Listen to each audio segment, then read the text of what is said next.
So you guys know the drill by now. It's another week and another way too early AFL trade video again. I'm actually very happy that I didn't make this like a couple days ago, because there was a big news report that happened like a week or two ago that I really wanted to talk about, and that was the Melbourne Demons being very interested in, of course, Logan Morris from Brisbane. But Logan Morris actually just re-signed for 2 years, like pretty much today at the time making this video. So that saved me a whole lot of going back and editing. I'd just like to thank the footy gods and Logan Morris for being an absolute top bloke and deciding to re-sign before I made this video, because honestly, if he re-signed pretty much while I had done editing this video, he might as well just slap me in the face with his cock. It literally, it would have been that rude if he did that. So I'm very gracious to Logan Morris. If he ever watches this video, which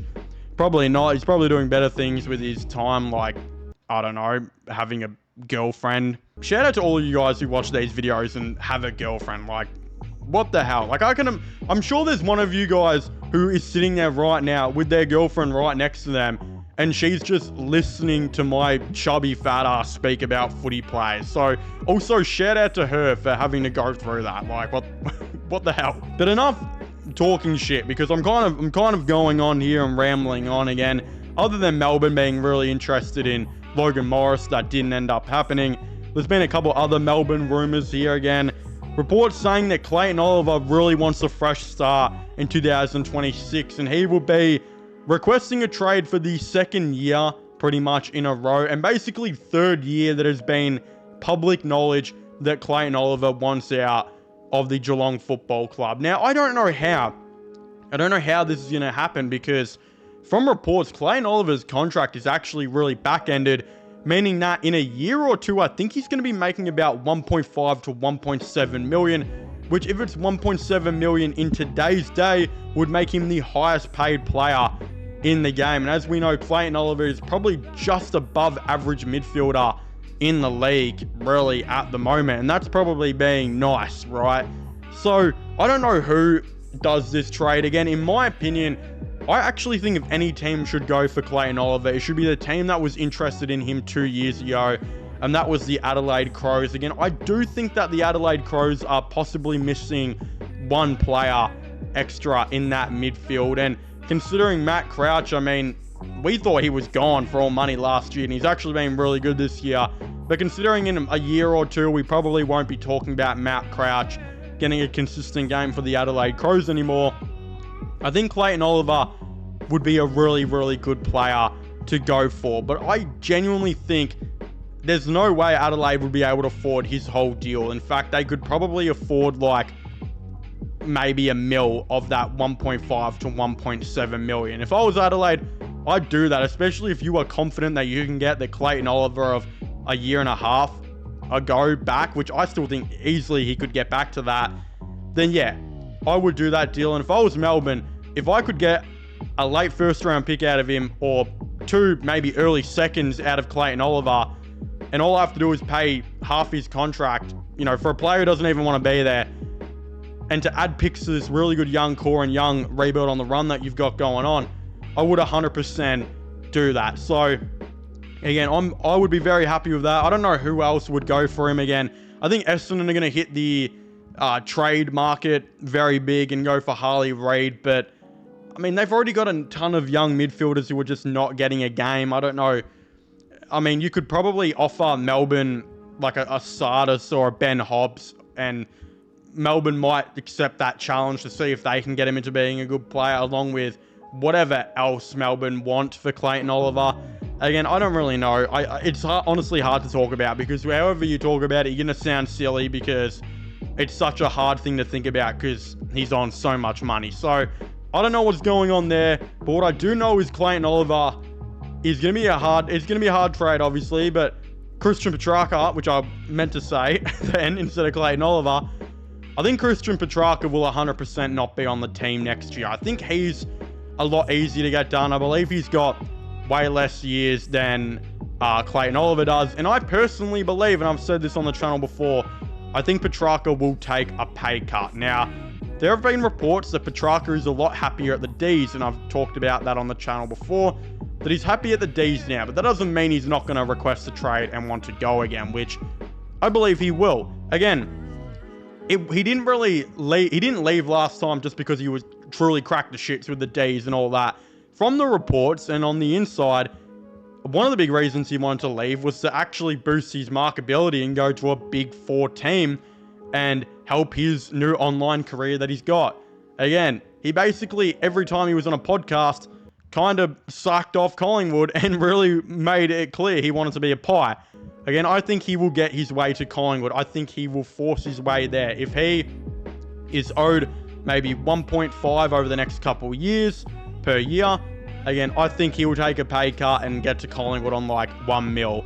And you might be thinking like, what, 500k, that's a lot. Well, the thing is, yes, it is. I wouldn't be surprised if Melbourne paid like 250k of it, and the other 250k just said, you know what, I don't need that because I'm going to make all of that and more back from the sponsors and attention I'm now going to get from playing for a club that's like 10 times the size of the club that I'm playing for now. So there's a lot of interesting things going on at Melbourne. They striked out on Logan Morris, but I guess the Clayton Oliver and Christian Petracca things are kind of moving smoothly, and you can move them on, and hopefully it's going to be less issues than what it previously has been. Again, on Harley Reid, which I've talked about a couple times on the channel, and I've got a separate video coming out about him soon. I don't know if it's come out at the time making this one or not, but as we know, Richmond are highly interested in him. Callum Toomey has reported that Richmond is keen and they have 2 top 5 picks to offer.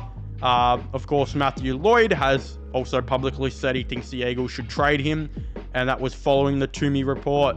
Also, following the Cameron Hicks report.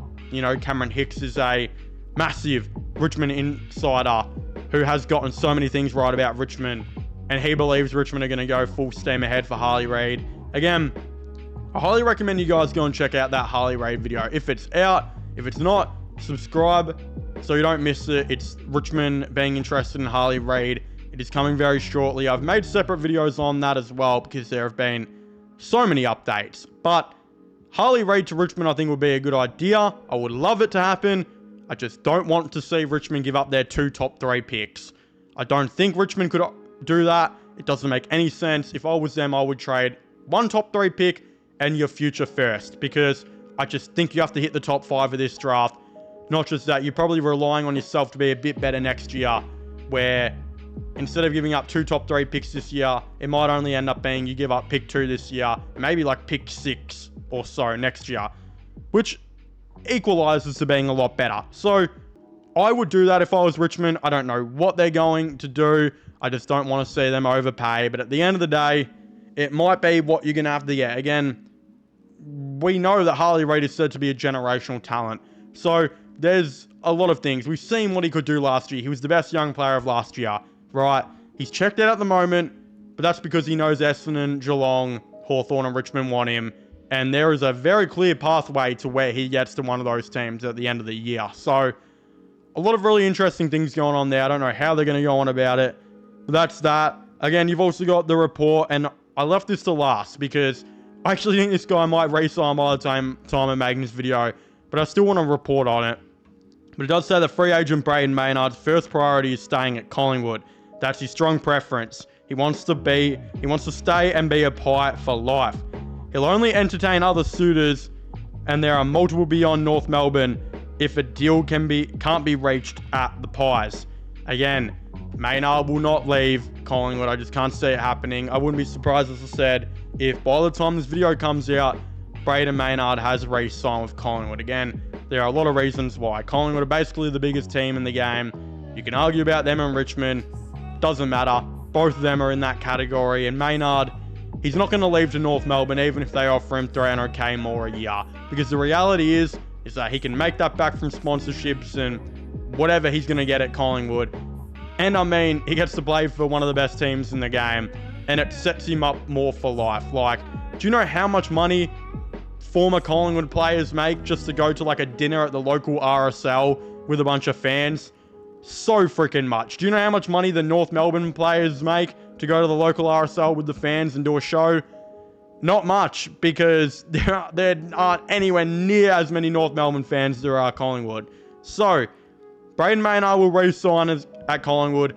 Don't be surprised if that's happened by the time this video coming out. I think he'll take a pay cut to stay, same as Petracca will take a pay cut to get there. Collingwood will just probably stay good forever because everyone wants to play for him. So, I really don't know. I'm very interested to hear all of your thoughts and opinions on this down below. Of course, on this week's episode of the Way Too Early Trade series, whatever you want to call it. Again, a very interesting couple of things to talk about today. But again, I want to know by you guys and who your thoughts and opinions are on who's going to re-sign, who's going to leave their teams, all of the above. Again, let me know your thoughts and opinions on this all down below. Subscribe to this channel for latest sports content and news. My gaming channel, which will be getting linked in the description down below. Go subscribe to that as well. And I guess I'll be seeing you guys next time. Goodbye.